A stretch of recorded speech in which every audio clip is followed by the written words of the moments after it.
Yeah.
तो तुम्हासी भजारे विठ्ठला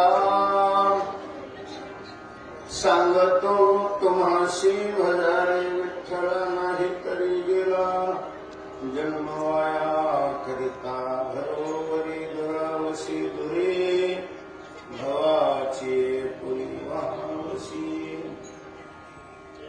काही नलिगे प्रभवाची कारण तुका म्हणे विठोबाची करिता घरोवरी दुरावसी दुरे भवाची पुरी वाहवसी पांडुरंगा करू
जगद्गुरु तुकोबराया अभंगातून अत्यंत महत्वाचा उपदेश करतात.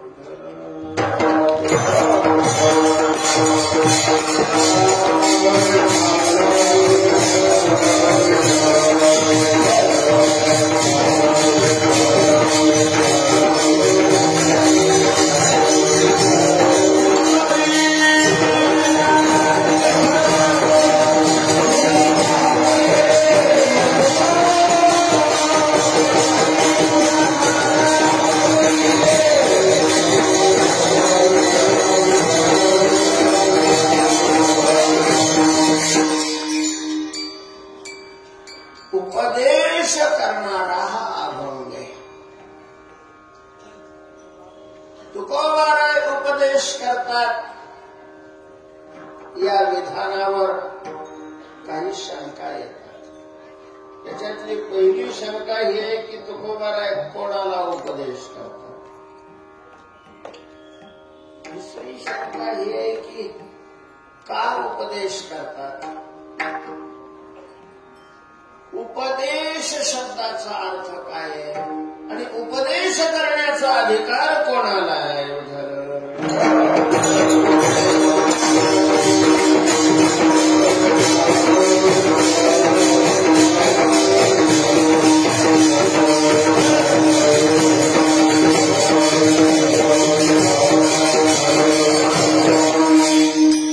उपदेश म्हणजे काय. उपदेश करण्याचा अधिकारी कोण आहे? उपदेश या अभंगात तुकोबरांनी केलेला आहे, तर तो कोणाला केलेला आहे, का केलेला? 4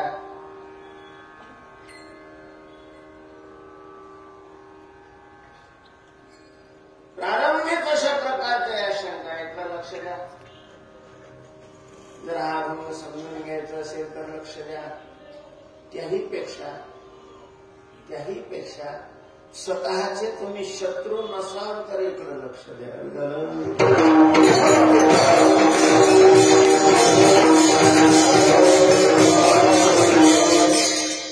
स्वतःचं वाटोळं करायचंय आपल्याला, हा निश्चय केला नसेल तर इकडे लक्ष द्या. कारण काय केल्यानंतर वाटोळं होतं आणि काय केल्यानंतर चांगलं होतं, हेच तुकोबरांनी या अभंगामध्ये सांगितले. तेव्हा पहिल्यांदा उपदेश शब्दाचा अर्थ काय आहे? ऐका, उपदेश शब्दाचा अर्थ आहे अज्ञात ज्ञापकत्वात, सप्रयोजनत्वात, शास्त्रस्य शास्त्रत्वं विठ्ठल.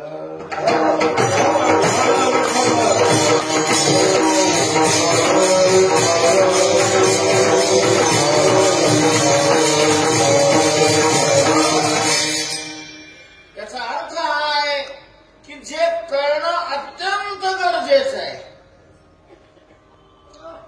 आणि जे इतर कोणत्याही प्रमाणाने कळत नाही.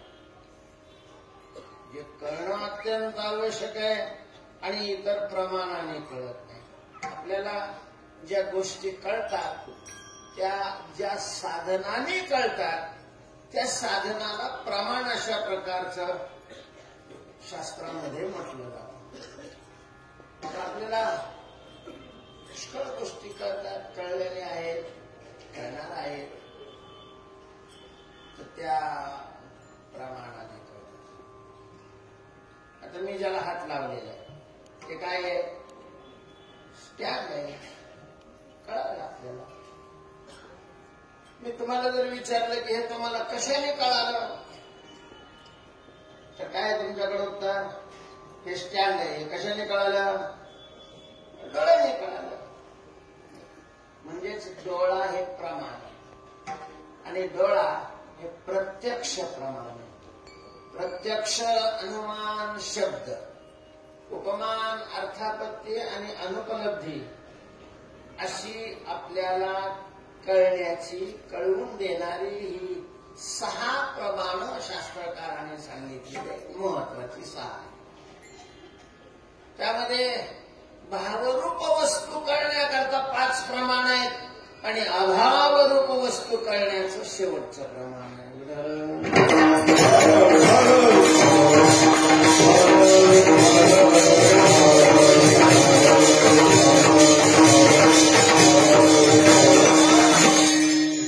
आता या मंडपामध्ये, धर्ममंडपामध्ये हत्ती आहे का? हत्ती आहे? नाही. मग हत्ती नाही हे कळालं का नाही आपल्याला? कशाने कळालं? डोळ्याने हत्ती नाही हे कळालं. कारण डोळा आहे रूपाचं ज्ञान करून देतो, म्हणजे भावरूप पदार्थाचं ज्ञान करून देणारं साधन डोळा आहे. नाही अभाव आहे आणि अभावाचं ज्ञान डोळा कसं काय करून देतो?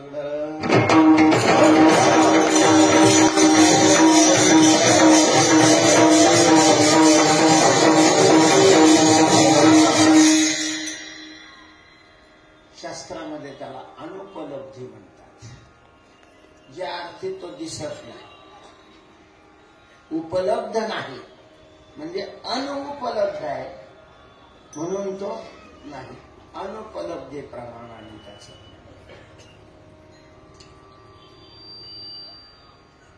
हत्ती नाही हे आपल्याला अनुपलब्धी प्रमाणाने कळालेलं आहे. हे तुम्हाला कळालं की नाही? हत्ती नाही हे अनुपलब्धी प्रमाणाने कळालेलं आहे. हे तुम्हाला कळालं की नाही? हे कोणत्या प्रमाणाने कळालं? कळण्याचं साधन तर आहे की नाही. मग हे कळालं, हे कोणत्या प्रमाणाने कळालं, मग हे कानाने कळालं. हे शब्दांनी सांगितलं आणि कानाने काय झालं, कळालं. म्हणजे कान एक प्रमाण आहे. कान हे प्रत्यक्ष 5 आहेत प्रत्यक्ष प्रमाण. त्यामध्ये श्रोत्रेंद्रिय, त्वगेंद्रिय, वस्तू गरम आहे, थंड आहे, हे त्वगेंद्रियाने कळतं. शेंड्यावर एक बसलेलं इंद्रिय त्याला काय म्हणतात, रसनेंद्रिय. रसनेंद्रिय, त्या रसनेंद्रियाने रसाचं ज्ञान होतं. काय हो, एवढं मीठ महाग झालंय का, भाजीत मीठ नाही टाकलं तुम्ही. म्हणजे मीठ नाही हे डोळ्याने नाही कळत, मीठ नाही हे कानाने सुद्धा कळत नाही, मीठ नाही हे नाकानेही कळत नाही. ते कशाने कळतं, रसनेंद्रियाने, जिभेने, ज्याला आपण म्हणतो शास्त्रामध्ये त्याला रसनेंद्रिय म्हणतात. रसनेंद्रिय हे तिसरं प्रत्यक्ष प्रमाण आहे.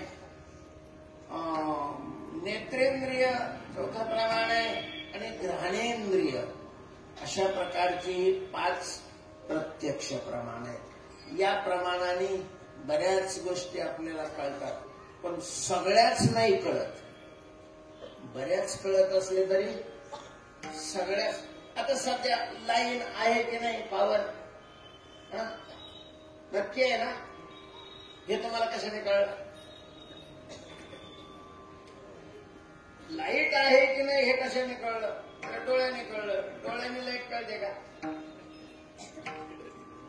आता एखाद्या वायरमध्ये काही अरे लाईट आहे की नाही, काय कोणासं पाहिलं, तो म्हणला ना कसं काय, तो म्हणला त्याच्यात काही उजवलं दिसत नाही.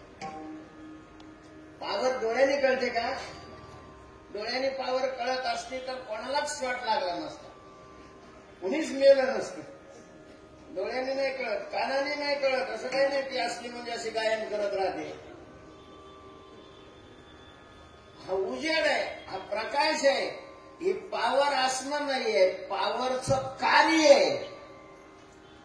पावर नाही, पॉवरचं काय आहे, कार्य आहे. आणि ते कार्य घडण्याकरता पॉवरही लागते, बल्बही लागतो. पॉवर आहे बल्ब पण असेल, पडेल का उजेड. म्हणून पॉवर नाही असं म्हणू शकता का तुम्ही, नाही. मग आता सध्या पॉवर आहे अशा प्रकारचं जे आपल्याला कळालं, हे प्रत्यक्ष प्रमाणाने कळालेलंच नाही. कारण ते कानाला ऐकू येत नाही, आवाज येत नाही. स्पर्शेंद्रियाने झटका बसतो, पण आपण काही तिला हात लावलेला नाही. रुपये नाही त्या पॉवरला. कसे काळे गोरे, उंच आहे का ढेंगणी आहे, पंजाबी ड्रेस घातलेली आहे का महाराष्ट्रीयन कपडे घातलेले आहे, असं काही नाही. तिच्या ठिकाणी लोक काय प्रकारचं नाही. कुणी जिभेला सगळीतही नाही, तिला काही खरट आहे, गोड आहे, आंबट आहे असंही काही नाहीये, तिचा वासही येत नाही. अर्थात पॉवर ही जी कळते ती प्रत्यक्षाने कळतच नाही. महाराज लाईट लागला, स्पीकर चालू असला आणि जनरेटर बंद असलं तर मग लक्षात येतं सध्या पॉवर आहे. बंद झाले लाईटी, अरे लाईट गेली. म्हणजे कार्यावरून आपल्याला त्याचं अनुमान होतं, त्याला प्रत्यक्ष नाही म्हणत, त्याला काय म्हणतात, अनुमान म्हणतात. अनुमान म्हणजे बऱ्याच गोष्टी या अनुमानाने कळतात. विठ्ठल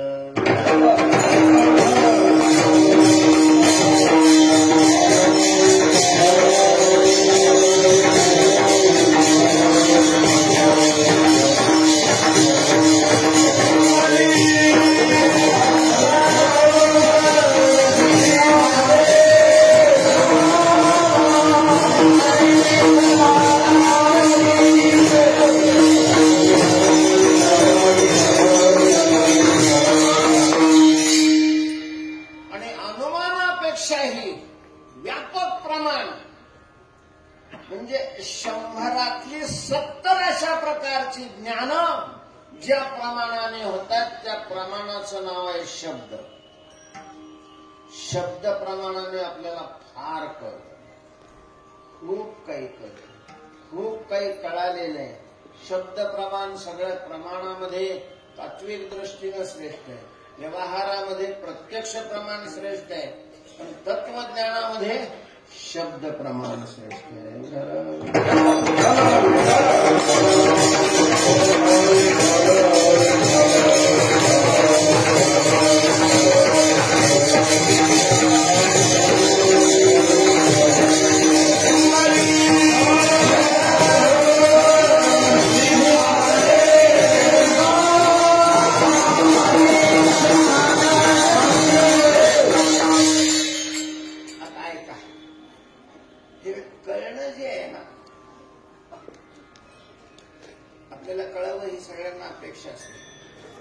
पण काही गोष्टी कळूच नाहीत मला. काही गोष्टी कळल्या तरी चालतात, नाही कळल्या तरी चालतात, पण काही गोष्टी कळल्याच पाहिजेत. काही गोष्टी जर नाही कळल्या तर आपल्या जीवनात फार मोठी हानी होते, फार नुकसान होतं. काही गोष्टी कळाल्या तरी चालतात, काही फार फायदा होतो असं काही, नाही कळालं तरी काही फार मोठं नुकसान. तुमच्या डोक्यावर केस किती आहे पण नाही माहिती, म्हणजे कळलं नाही तरी काही नुकसान आहे का? काही नुकसान नाही. कारण हायवेमतीवाला जेवढे पैसे घ्यायचे तेवढेच घेतो, कमी असले तरी तेवढेच घेतो. जास्त टक्कल पडलेल्या माणसाकडून काही कमी पैसे घेतात असं काही नाही ना.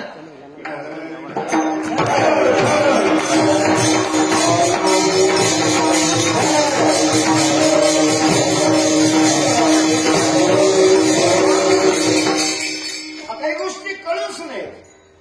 दारू पिल्यावर काय होतं हे कळावं का कळू नाही, बरेच ते कळूच नाही.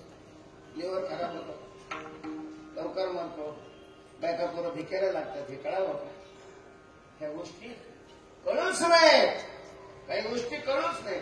काही गोष्टी कळल्या तरी चालतात, नाही कळल्या तरी काय अडचण. सोलापूरमध्ये लोकसंख्या किती आहे? कळालं एखाद्याला तिचा पगार वाढतो असं की नाही. नाही कळालं तर काही कमी होतो असंही नाही. कळालं तरी चालतं, नाही कळालं. पण काही गोष्टी अशा महत्वाच्या आहे की त्या जर नाही कळाल्या तर जीवनामध्ये फार मोठी हानी होते, आणि कळाल्या तर जीवनात फार मोठा त्याचा काय होतो, फायदा होतो.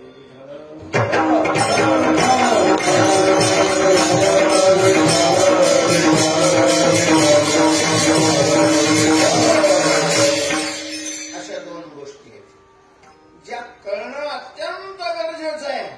प्रत्येकाने त्या कळवून घ्याव्या, नव्हे त्या कळाल्याच पाहिजेत.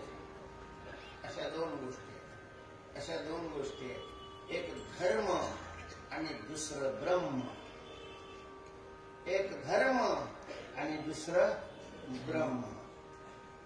दोन गोष्टी आहेत ह्या कळल्याच पाहिजे. आम्हाला ते ब्रह्म घोटाळा काही कळत नाही ना. नाही तुला अनुभव. तुला जर ब्रह्म नाही कळालं तर तुला बोंब लावा लागणार आहे. करोडो रुपये जरी कमावले असले तरी हेल्या तुला ते करोडो रुपये दुःखातून मुक्त नाही करणार. कुठल्याही सत्तेच्या खुर्चीवर जाऊन बसला असला तरी ती खुर्ची तुला दुःखातून मुक्त नाही करणार. कितीही पोरं असली रावणा इतकी, रावणाला लईच पोरं होते. म्हणजे तुकाराम महाराजांनी त्याची घरं सांगितली पण पोराचा आकडा नाही सांगितला. पुत्र पौत्राचा कोण करी लेखा कोण करी. मुख्य पुत्र हरी, इंद्र आणि पोरं भरपूर होती. दुःखातून मुक्त नाही झाला महाराज, नाही मुक्त झाला. त्यामुळे ब्रह्म जर नाही कळालं तर दुःखातून मुक्त होत नाही. कोण दुःखातून मुक्त आहे? ज्यांनी ब्रह्माला जाणलं, ज्यांनी ब्रह्माला जाणलं, ज्यांनी ब्रह्माला ओळखलं, ज्याला ब्रह्म कळालं. ब्रह्माला जो जाणतो तो मुक्त आहे दुःखातून. त्याला दुःख नाही. त्याच्या जीवनात दुःखाचा अत्यंत अभाव होतो. ब्रह्म ज्याला माहिती नाही, कळत नाही, कळवून घेतलं नाही, कळालं नाही, संसारातलं तरी काहीही मिळवलं, काहीही कमावलं,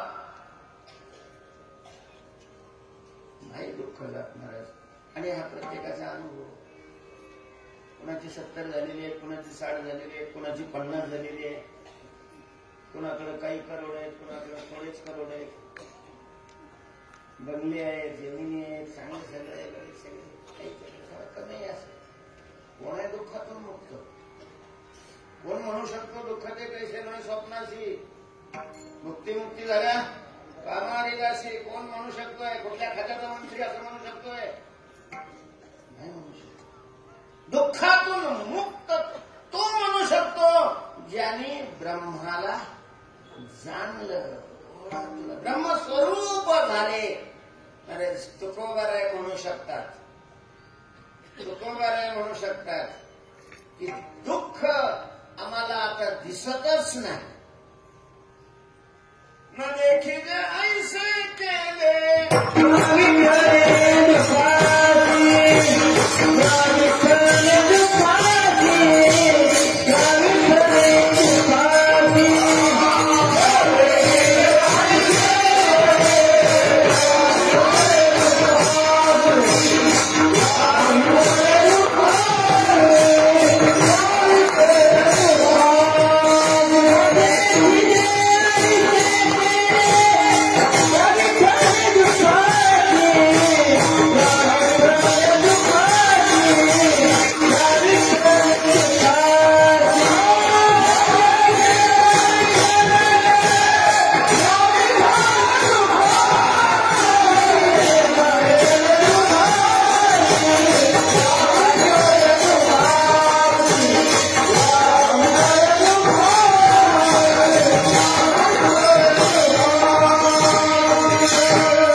दुःखाशी न देखिले ऐसे. भगवंताने आमच्यावर असे उपकार केले, भगवंताने आमच्याकरता अशा प्रकारचं कार्य केलं की आता दुःखाचं दर्शनच नाही, दुःखच पाहायला मिळत नाही. कसं असतं, जिकडं तिकडं जेव्हा तेव्हा नुसताच काय आहे, अवघी आनंदाची सृष्टी झाली, सृष्टी झाली, सृष्टी झाली.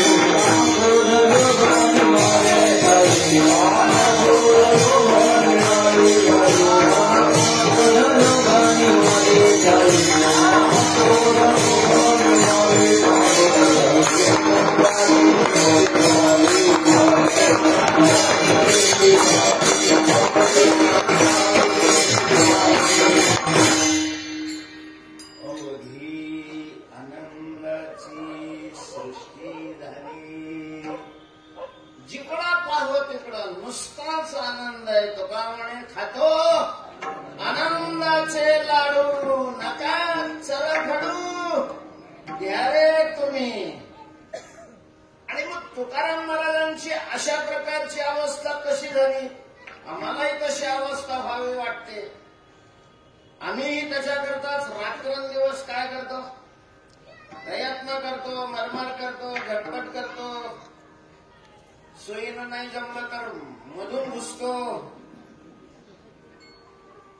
कोणाला नको आहे अवघी आनंदाची सृष्टी जाईल, कोणाला नको आहे जीवनात दुःख बघायलाच मिळत नाही.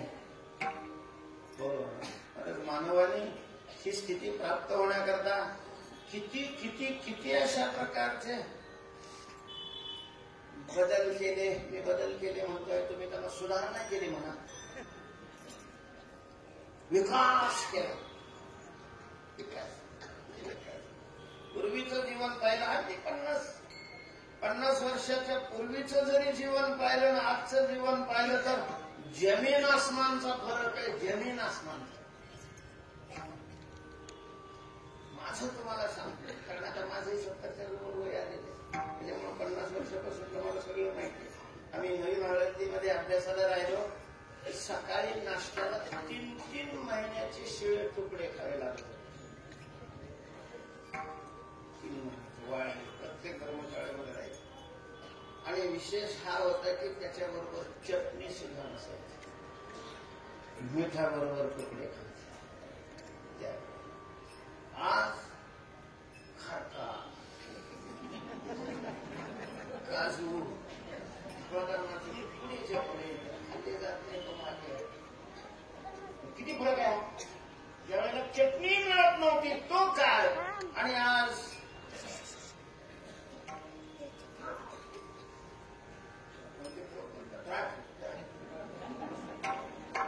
एवढा बदल झाला. एवढा अशा माझं पूर्वी लहान असताना मला आठवते, लोकांना अंगभर कपडे नव्हते. असे ते खमीज असायचे, पण ते जाड जाड ते कपडे राहायचे. हे ओढ्यावर गेले की जण आपल्याच्या पायाला 4-2 घरात एखादा शर्ट असायचं. कुठं गावाला जायचं की कोणाच त्याचा मागून घालायचं जायचे गावात. म्हणजे अंगभर कपडे नव्हते.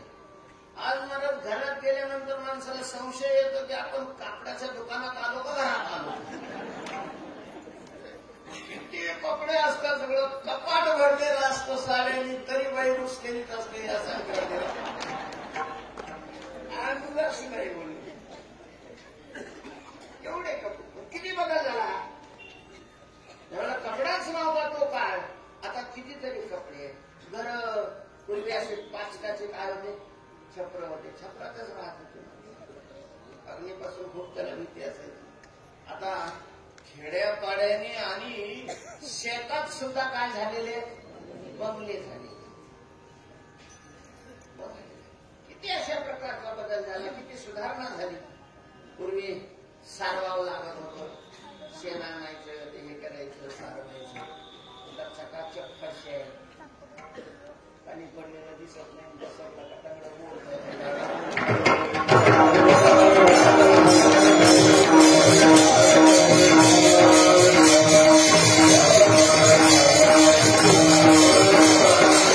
आता ही सुधारणा आहे का बावळटपणे तो भाग वेगळा.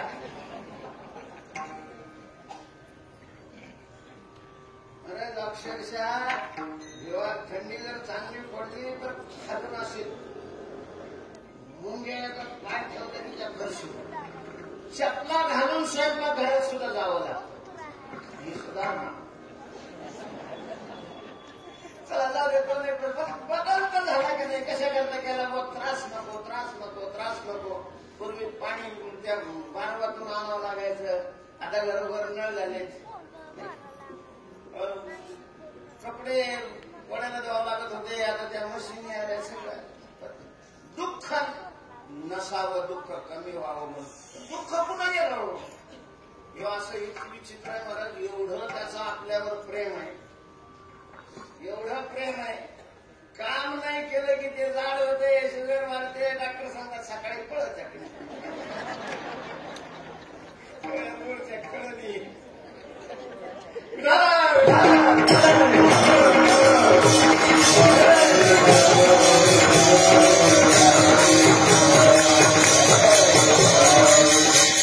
तेव्हा या दुःखातून मुक्त होण्याकरता खूप खूप खूप अशा प्रकारचा बदल होत आलेला आहे, होत राहील. आजचं जग 50 वर्षापूर्वी असं होणार आहे म्हटलं असतं ते कोणाला खरंच वाटलं नाही, खरंच वाटलं नसतं. इथं बसून आपण आज अमेरिकेतल्या माणसाशी काय करतोय, बोलतोय. नुसतं बोलतोय नाही, ते दिसतोय मी. पूर्वी जर सांगितलं डोकं घेतलं काय गॅस कुठं असतं, गॅस कुठं होत असतं, असं कुठं होत असतं. किती माणसं महाराज त्याच्या अधीन झालेले आहेत मोबाईल. वारकरी लोक एकादशीला जेवण नाही करत, पण मोबाईल खातात. म्हणून तर हे मोबाईल आहे ना, हे कलीचं षडयंत्र दिसतं. परमार्थ करणारे सुद्धा मातीत घालायचे कसे, त्याच्याकरता टाकलेला हा फास आहे. फास चांगल्या गोष्टी काय आहे त्याच्यात, पण मग चांगल्याच घेतल्या जातील असं नाही.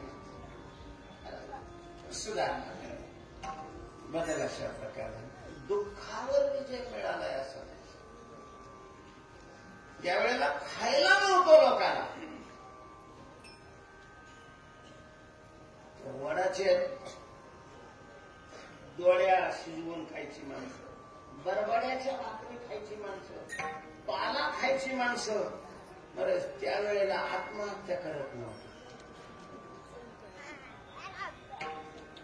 त्यावेळेला आत्महत्या करत नव्हते. तसंही खाऊन काय व्हायचे, जगायचे. आज शासनाने फुकट सगळं केलंय.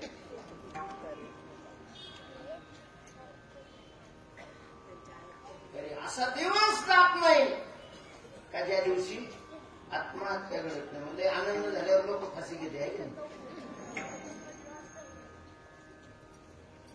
जगणंच असह्य झाल्यानंतर माणसं मृत्यूच्या अशा प्रकारच्या मार्गाला जातात. अर्थात मूर्खपणा आहे तो, मूर्खपणा आहे. ऐका, सावध होऊन ऐका आणि लक्ष देऊन ऐका. कसाही प्रसंग असला तरी आत्महत्येचा विचार सुद्धा मनात आणू नका. का? शास्त्र सांगतो तुम्हाला, आपल्याला जी दुःख भोगावी लागतात, जीही दुःख भोगावी लागतात, सासूबरोबरचं भांडण असो, नाही तर जावाबरोबरचं भांडण असो, नाही तर शेजारी बरोबरचं भांडण असो, पोरगं बोललं म्हणून असो, किंवा जावाई सांभाळत नाही म्हणून असो, पोरगी राहत नाही म्हणून असो, कुठलंही भांडण असो, पैसे कमी आहे म्हणून असो, पडलेला असो, नाही तर उताना असो, काय कसं असो, शास्त्र सांगतं या दुःखाचं कारण तू केलेलं पाप आहे. शास्त्र सांगतं आज जे दुःख भोगावं लागतंय त्याचं कारण आहे पूर्वी मानव जन्मामध्ये तू केलेला पाप. ते पाप त्या दुःखाच्या रूपाने येते आणि मला कर्म भोगल्याशिवाय संपत नाही. ज्या वेळेला ते भोगायला आलेले आहे त्याच वेळेला आपल्याकडे म्हणे तापलेल्या तव्यावर दोन भाकरी दाखवून घ्या. तसं आलंय ना भोगतात ते काही कायम राहत नाही. कोणतंच दुःख कायम राहतं का? नाही, येतच जातं, जाणारच आहे. हसतमुखाने त्याच्याकडे पहा, कारण ते आपणच दिवे लावलेले, आपणच दिवे लावलेले आपल्याला भोगायला आलेले आहेत. दुसऱ्याने केलेलं आपल्याला नाही भोगावं लागत. आणि का रुसावे न लगे बहुता आपुल्या संचिता वाचून या. आणि जर मग एखाद्याने आत्महत्या केली, त्याला त्या जन्मात फेडावं लागणारं कर्म त्याने जर फेडलं नाही तर पुढच्या जन्मात व्याजासह ते फेडावं लागतं.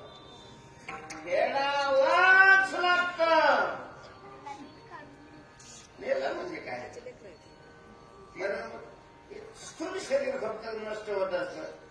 स्थूल शरीर नष्ट झालं म्हणजे त्याच्यातला जीवात्मा नष्ट नाही होत. जीवन देखे मरण, घरी नवी सांडी जीर्ण.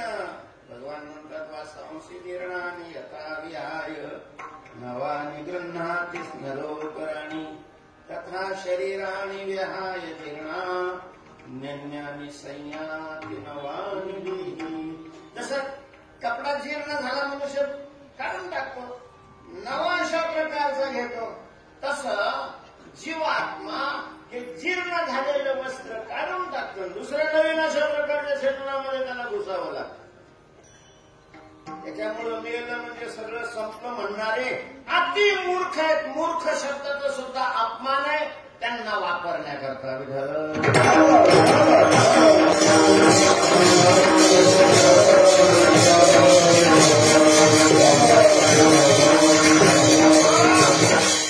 तेव्हा आपण केलेलं कर्म ते सुखदुःखाच्या द्वारे आपल्याला भोगावं लागतं. म्हणजे पाहू या दुःख कधी संपणारच नाही, संपत पण मग त्याच्याकरता ब्रह्म कळावं लागतं. ज्याला ब्रह्म कळालं त्याचं दुःख संपत. कारण ब्रह्म ज्याला कळतंय, ब्रह्माला जो जाणतो तो स्वतः ब्रह्म होतो. आणि ब्रह्म शब्दाचाच पर्यायी शब्द आहे आनंद. ब्रह्म म्हणजे आनंद, आनंद म्हणजे ब्रह्म. आनंद ब्रह्म इति व्यजाना. वेदामध्ये म्हटलेलं आहे की आनंदाला ब्रह्म म्हटलेलं आहे. तेव्हा ब्रह्माला जो जाणतो, ब्रह्म ज्याला कळतं, ब्रह्माचा ज्याला साक्षात्कार झाला, प्रत्यक्ष झालं, त्याच्या जीवनातल्या दुःखाचा काय होऊन जातो, अत्यंत अभाव होऊन जातो. ब्रह्म न कळता जगात कुणीही दुःख मुक्त होऊ शकत नाही. त्यामुळं बाकीचं काही नाही कळालं, काही नाही मिळालं तरी चालेल, पण ब्रह्म कळा. न मिळो खावया न वाढो संतान, परिहा नारायण कृपा करो. अरे दुःखाची मुख्य दोन टोक आहेत जीवनामध्ये असणार. सामान्य दुःख शास्त्रकारांनी त्याचे नोंद दुःख म्हणून नाही घेतले. आपण ज्याला संसारामध्ये जीवनामध्ये सुख म्हणतो, शास्त्रकारांनी त्याचीही नोंद दुःखातच केलेली आहे. पण दुःखाची जबरदस्त महत्वाची दोन टोक आहेत. एक जन्म आणि दुसरं मरण. जन्माला ज्या वेळेला आपल्याला यावं लागतं, भयान दुःख भोगवत यावं लागतं. इतकं दुःख भोगावं लागतं की आपली मेमरीच उडून जाते पहिली. त्याच्यामुळे काही लक्षात येत नाही आपण काय भोगलंय काय नाही. पण भयान 9 महिने आईच्या गर्भामध्ये राहावं लागतं. संत वर्णन करतात, 9 मास कष्टलासी काय सांगो गर्भीची यातना. नारायणा मांसमळ मुक्तदान तुझं क्षणोक्षणात ध्यातसी. तिथे येशी बसवता येत नाही, बाहेर बसून अशी नळीमध्ये सोडायची, पण तशी बी काही अजून व्यवस्था नाही. गर्भात असताना ना त्या शरीराला चौकडून अशा प्रकारचं वेष्टन असतं, चमड्याची पिशवी असते, त्या पिशवीत आत असतं, आतमध्ये पाणी असतं. आणि हा गर्भ कुठं ठेवलेला असतो माहितीये? जिथं स्वयंपाकाची भट्टी चालू असते. मातेनं खाल्लेलं अन्न पचवण्याचं कार्य ज्या ठिकाणी तो जठराग्नी करत असतो त्याच्यात जवळ असतं. आणि त्या उष्णतेनं आतलं ते जसं कुकरचं टोपण लावलं की मधले तांदूळ जसे आतले आत असे शिजत असतात, तसं गर्भामध्ये असताना शिजावं लागतं आपल्याला.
पुढचं मरणाचं पुढचं दुःखाचं तो काय ते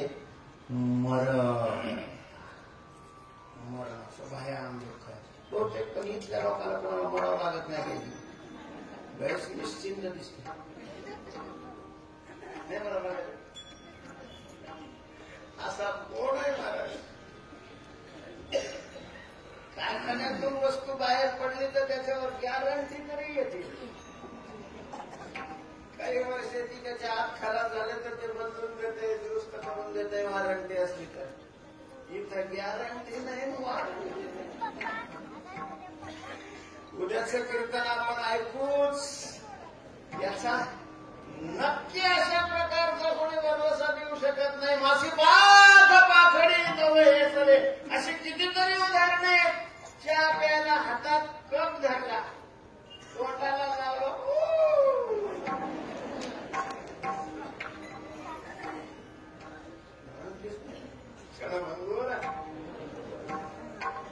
नाही भरवसा. आणि मग मरणाच्या वेळेला फारच आनंद असतो. लयच खुशीत असतात माणसं मरणाच्या वेळेला. अगं मला हा बोल नसाहती मी दिया तरी रडती असते जात मरणी ती गही सपणे. मरण हा शब्द सुद्धा नको वाटते मला. साठी असतात. आई विचारते कुठे झाला असं लोक मराला लगेच तोंडाला हात. बाबा नको सांगू पण असं अभद्र काय नको बोलू नकोस. म्हणजे मरण अभद्र वाटतं, अमंगळ अशा प्रकारचं वाटतं, अपवित्र वाटतं, नको वाटतं. मरण नको. का नको? का नको मरण? खरंच तशी मरण हे अत्यंत चांगली घटना आहे. म्हटलं चांगली घटना आहे. काय बोलतो राव? खरंच बोलतोय मी. कल्पना करा, स्वातंत्र्य मिळाल्यानंतर जर कुणीच आजपर्यंत मिळालं नसतं तर काय झालं असतं? 50 वर्षात कुणीच मिळालं नसतं. आजोबा मिळाला नसता, पंजा मिळाला नसता, आजी पणजी जिवंत असती, म्हातारं जिवंत असतं तर पुढं बंद. मरणाचा दर कमी झालाय तरी पहिले आम्ही लहान असताना ते चित्र 2 पोरं 1 पोरगी, 2 पोरं 1 पोरगी असं तिथं 3च पाच. आता 3 बी नाही. हम दो हमारे दो, त्याच्यानंतर हम दो हमारा एक. मरणच गेली माणसं काय करते. मरणाचा दर घसरलेला आहे. पूर्वी मला रोग असे होते की गावाच्या गाव काय होऊन जायचे, बेचिरात होऊन जायचे. आता त्या रोगावर औषधं निघालेली. रोगाने माणसं मरत नाही. थोडी करोनाने कृपा केली. कधी काही फार दिवस काही फार नाही झालं. युद्धही होत नाही. पहिले अशी युद्ध व्हायचे समोरासमोर, त्याच्यात माणसं मरायचे. मरणाचा दर घसरला. बऱ्याच जागतिक चिंतेचा विषय आहे. जमीन तेवढीच आहे, पाणी तेवढंच आहे, हवा तेवढीच आहे आणि खाणारे जमीनच राहिले गेले. मला शहराच्या जवळ तर जमिनीच राहिल्या नाही. जिकडं तिकडं सगळे सिमेंटचे बगीचे राहिले. मग पुढं कसंच होईल, कसंच होईल. मरणच नाही तरी मरतात माणसं आणि मरणच एकच बंद झालं. ते शरीर आता काही कामच करत नाही. ते शरीर राहून तरी काय उपयोग आहे? ते गेलेलंच काय असतं. चांगलं अशा प्रकारचं. पण तरी मरण नको वाटतं. का नको वाटतं? त्या मरायच्या वेळेला ज्या वेदना होतात, जी दुःख भोगावे लागतात असं म्हणतात. कारण काय येते, मेलेले सांगायला येत नाही, सांगणारे अजून मेलेले नसतात.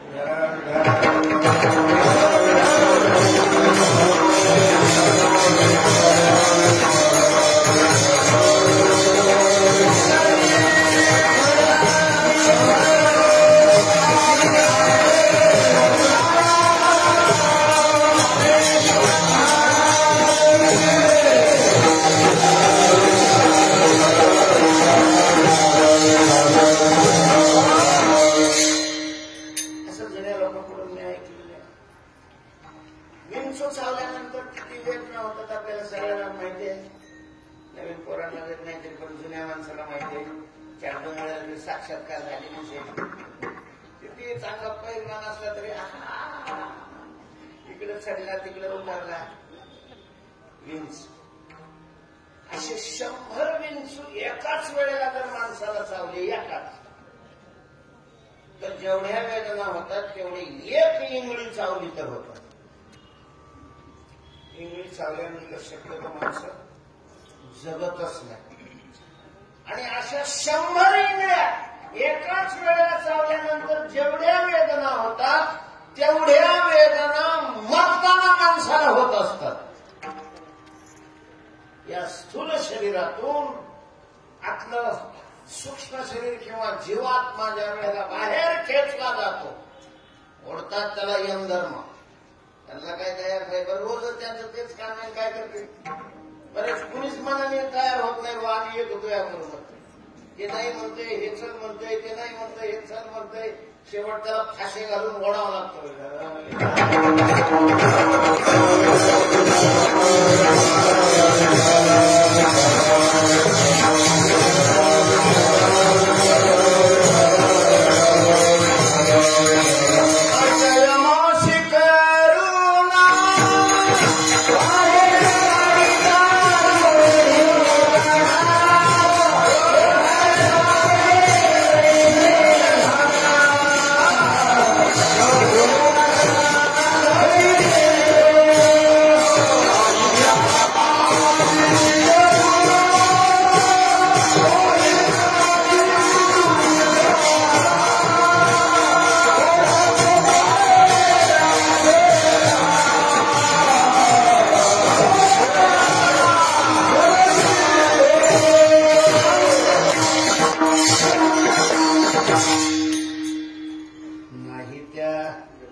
मरायचे म्हातारी माणसं मरायला लागली तर ते असे बोट बिट असे पायवर, जवळच्या माणसाला ते आवत नाही. त्याच्या वेदना काही येऊन बसतात, बघवत नाही. हो देवाने लवकर घेऊन जाऊ.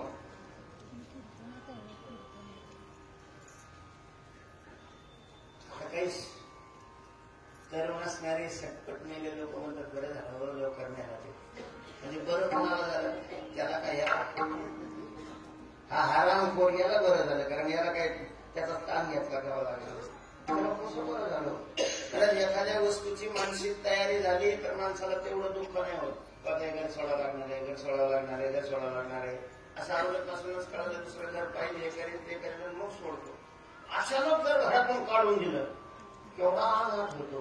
तसं अचानक त्याला मरावं लागत असेल त्याला केवढा आघात होत असेल. हे म्हणते बरं झालं हो तडका पडते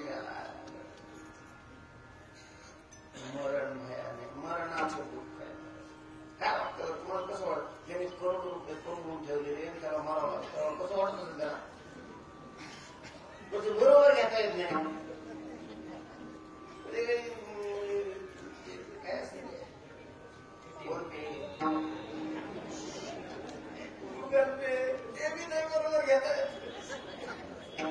काहीच बरोबर घेता येत नाही. बरं जिवंत असताना पोराला देत नाही, सुनाला देत नाही, स्वतः खर्चित नाही, कंजूस अवघात असते. शक्यत पंगत दिवस जे पोराला देत नाही त्याच्यापासून काही शक्यत अर्धी नाही. नका देऊ. मला सांगू लय पैसे त्याचा लोक आहे ना, अशा अवलादीचं दान सुद्धा घेऊ नये.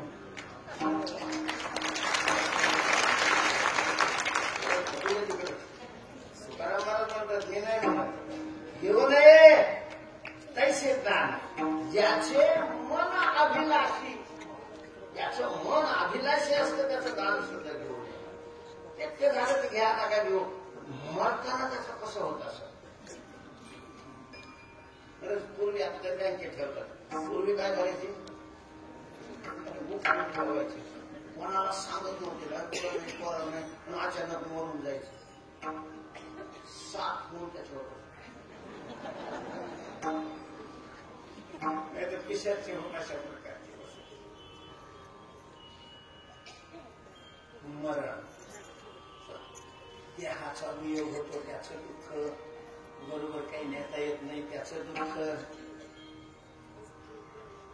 आणि इथूनच जे न्यायला आलेले असतात ना, सगळं रेकॉर्ड असतं त्यांचं. सगळं म्हणजे संडासात जाऊन केलेला, एखादी शिपाई कधी दत्त जयंती केली नाही, त्यांच्याकडे सगळं ते रेकॉर्ड राहतं. आणि मग मला काढलं की त्याला पहिल्यावर घेतात, तरी आरामखोर तुला मानव देह याच्याकरता दिला का? सांगितले संती तुम्हाला यमदंड दंडू रागे म्हणे, इथूनच खाण्याला सुरुवात करतात. इकडं दहाव्याच्या दिवशी लोक नुकते खातात आणि तिकडं ते बदलीत राहतात. गोड झाला काय गोड झाला तिकडं ते मार खात गोड झाला.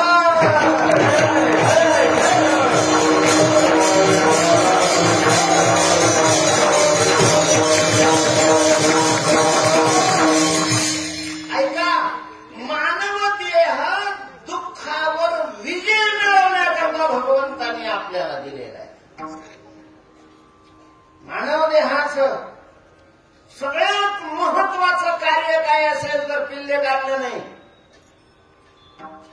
घरं बांधणंही नाही. आणि घरं बांधावी लागतात, मुलं असतात, खावं लागतं, पिवं लागतं, पण त्याच्याकरता मानव देह नाहीये. मानव देह आपल्या पाठीमागे लागलेलं हे जन्माचं आणि मृत्यूचं जे दुःख आहे ते दुःख नष्ट करण्याकरता मानव देह आहे. नाचे देवपण भगवान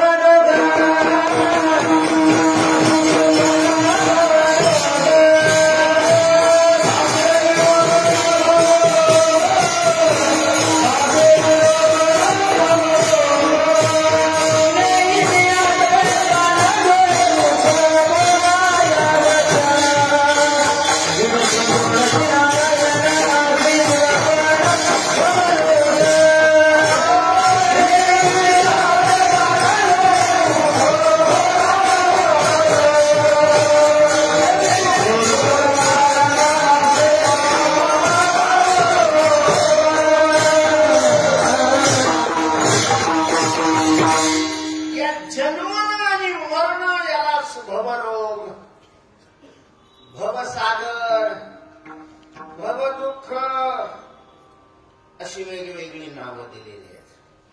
हे नष्ट करण्याकरता म्हणून त्याचा मानव देह सफल आहे की ज्यांनी मानव देहात याच्यावर काय मिळवला?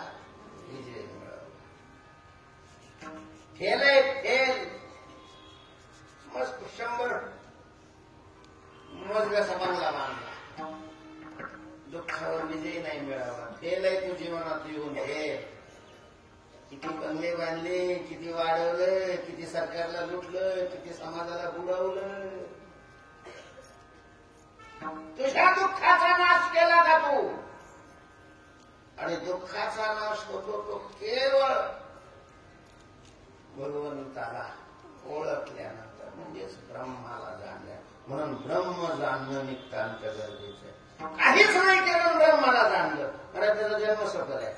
दुःखावर त्याचा विजय मिळवतो. सगळं केलं आणि ब्रह्माकडे पाठ फिरवली. याची ब्रह्माकडे पाठ आहे, त्याचं दुःखाकडे तोंड आहे. याची देवाकडे पाठ आहे, त्याचा दुःखाकडे. ब्रह्माला संतांनी काय म्हटलेलं? देव म्हटलेलं आहे. तुका म्हणे सगुण बोळ्या वेद पुरुष नारायण योगी याचे ब्रह्मशून्य मुक्तात्मा परिपूर्ण. तुका म्हणे सगुण बोळ्या. ब्रह्माला जाणलं, ब्रह्माला ओळखण्याकरता, जाणण्याकरता लायकी यायला पाहिजे. कुणीही ब्रह्माला नाही जाणू शकत. म्हणून ब्रह्मसूत्राचं पहिलंच सूत्र आहे, अर्थात ब्रह्म जिज्ञासा. नंतर ब्रह्माविषयी विचार करावा. कशाच्या नंतर? साधन चतुष्टय संपत्ती नंतर. विवेक, वैराग्य, क्षमादी षटक मुमुक्षुत्व. तेव्हा विवेक आणि वैराग्याच्या प्राप्तीनंतर. विवेक आणि वैराग्याची प्राप्ती कशी होईल? तर त्याच्याकरता धर्म कळायला पाहिजे, पुण्य करायला पाहिजे, भगवंताची सेवा करायला पाहिजे. भगवंताच्या सेवेनं भगवंताची कृपा प्राप्त होते. भगवंताच्या कृपेनं विवेक आणि वैराग्य प्राप्त होतं. वैराग्य प्राप्त होणं ही भगवंताची कृपा आहे. पिल्ले होणं म्हणजे भगवंताची कृपा नाही. ठीक आहे, आपण प्रत्येकाला भगवंताची कृपा मानत असतो. आमचे गुरुवर्य वैकुंठवासी मामासाहेब दांडेकर नेहमी एक उदाहरण देत असत. म्हणतात, मी काही त्यांना पाहिलं नाही आहे. प्रोफेसर असून त्या काळात प्रोफेसर होते. ज्ञानोबांच्या पालखी बरोबर चालायचे. एके दिवशी विसाव्याला पालखी बसली असताना एक माणूस असा पळतच आला. अवतीला हसत होता, भलताच खुश होता, भलताच आनंदित होता. त्यांनी मामाचं दर्शन घेतलं. मामा मामा माऊलीची कृपा झाली. अरे माऊलीची हो म्हणले. पहिल्यांदाच माऊली बरोबर आलो किल्लीवर पालखी बरोबर आणि माऊलीची काय झाली? कृपा झाली. वा वा, अरे आमच्यापेक्षा भाग्यवान आहे तो. आमचं सगळं आयुष्य चाललं पालखी बरोबर, अजूनही काही माऊलीची कृपा होत नाही. मग मामाने विचारलं, काय झालं रे? म्हणला, मामा इतके दिवस जमतच नव्हतं. लय प्रयत्न केला, कुणी मला होकारच देत नव्हतं, स्वीकारत नव्हतं. बस कसा काय होकार देईल? या गड्याला घर नाही, जमीन नाही, कुठं नोकरी नाही, कसला धंदा करीत नाही, सत्याला गेला तर कीर्तनाला भजनाला राहत नाही, फक्त तुकडे मोडायला राहतो. आता असं पूर्वी दे बरं. पण माऊली बरोबर आलो आणि रस्त्यातच एकीनं काय केलं? मामासाहेबांचं वाक्य खरंय. माऊलीची तुझ्यावर कृपा झाली, पण लक्षात ठेव, त्या पालखीतल्या माऊलीची नाही. माऊलीची कृपा झाली, पण पालखीतल्या नाही. एवढा नालायक असताना सुद्धा जिनं तुला स्वीकारलं, त्या माऊलीची तुझ्यावर नक्की कृपा झाली.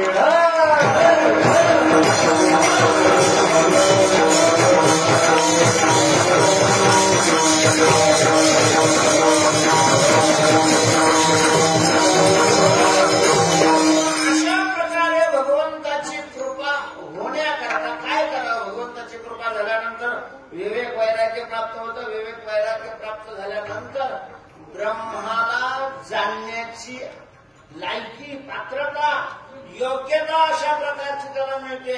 आणि मग ब्रह्माला जाणल्यानंतर दुःख कायमचं संपतं. अशी भगवंताची कृपा प्राप्त होण्याकरता काय करावं हा विषय महत्वाचा आहे. सांगतो, पण अगोदर भगवंताचं भजन करा.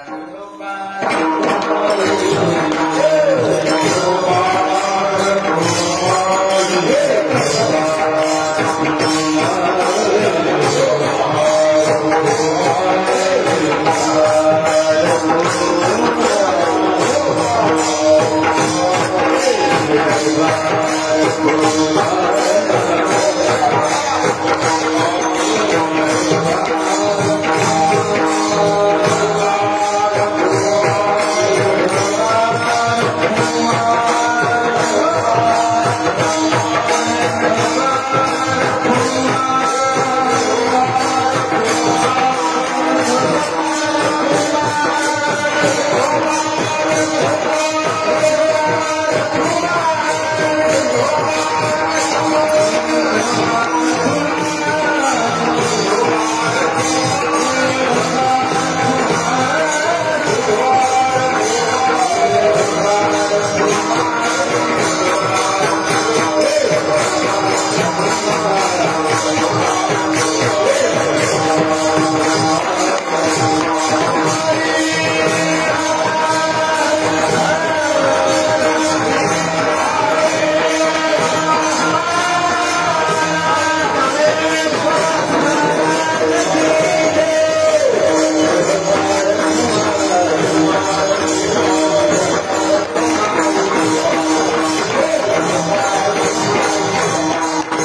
भगवत स्वरूपाला यथार्थ जाणल्यानंतर मनुष्य दुःखातून मुक्त होतो. भगवंताला जाणण्याकरता विवेक वैराग्य लागतं आणि त्या विवेक वैराग्याची प्राप्ती व्हावी असं वाटत असेल तर तुकोबरे शंकर सांगतो तुम्हासी भजारी विठ्ठला. इथपर्यंत आपण आलो. म्हणजे अजून प्रत्यक्ष सुरुवात नाही केली अभंगाच्या चिंतनाला, पण उपघात ज्याला म्हणतात तो झालेला आहे. आपली वेळ संपलेली आहे. ऐका, आपल्या कीर्तनाची वेळ उद्या पण 7 ते 9 राहील. 7 ते 9. आज तुम्ही उशिरा केल्यामुळे उशिरा मग चिंतन कमी झालं. मी 9च्या नंतर कीर्तन करतच नाही. पांडुरंगाच्या मंदिरात पण नाही करत. 7 ते 9 कीर्तन. तेव्हा उद्या तुम्हाला जर जास्त ऐकायचं असेल तर लवकर सुरू करा. नसलं तर मी 9ला संपूर्ण माझ्या हातात आहे. सुरू करणं तुमच्या हातात आहे. म्हणजे याचा अर्थ आम्ही 6ला सुरू करू म्हणजे 9 वाजेपर्यंत करणं असं नाही. 6 ते 8 केले. 7 ते 9 दिलेलं आहे. 7 ते 9 उद्या त्याला सेवा करायची. पण लक्षात आज काय झालं लक्षात ठेवा. पुन्हा काय झालंय, दुःख कायमच नष्ट करण्याकरता मानव देह भगवंताने निर्माण केलेला आहे. आणि त्या दुःखाचा कायमचा नाश भगवंताच्या साक्षात्काराने होतो. तो भगवंताचा साक्षात्कार कसा होईल त्याच्याकरता तुकोबरे सांगतात. सांगतो तुम्हाशी विठ्ठल गणेश्वर.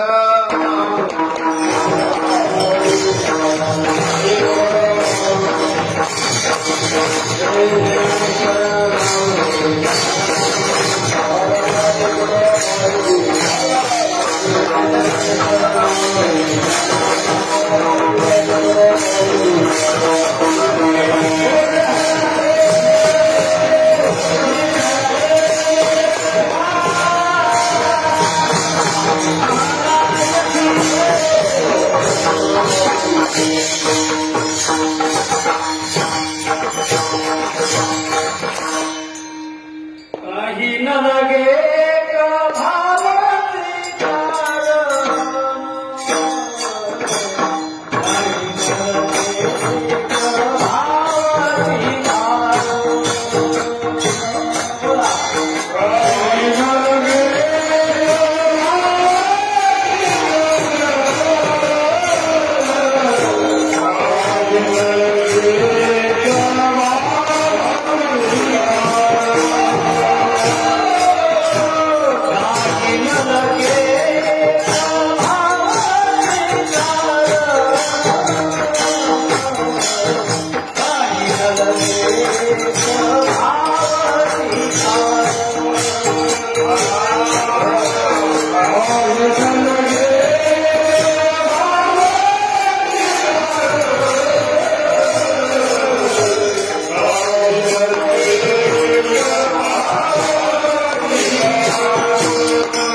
काही गेले करिता भोग